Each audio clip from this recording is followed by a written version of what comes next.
This has come for many years, and once again, there's no right and wrong. There's no such thing as your trigger movement can't ever work. As long as you get a few really important principles right in your trigger movement. I'll just try and really operate on that line with the most important parts of my body. Those are my knees, my feet, the hips, the head, shoulders, the heavy parts of your body need to be on that line of the release point to your stumps. Never leave that line. The minute you go there or here, you're in trouble. You need to operate on that line the whole way. So you'll see my feet are always more or less shoulder width apart because that's where I'm the strongest, and I try to be still.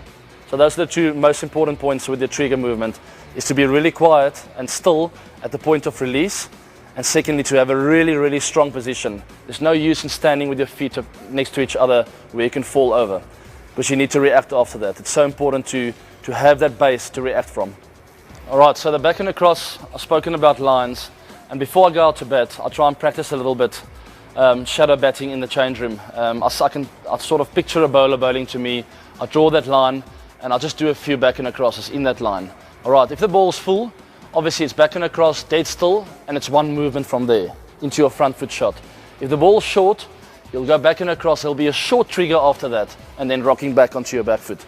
So that's a little bit complicated, but it happens naturally. You don't have to think about it. All right, so it's back and across. If it's short, just a little step and back. If it's not short, it's one movement. All right, so that's all I think of, and that's why the trigger movement is there, is to get a bit of rhythm, to make sure you're still when the bowler's releasing the ball.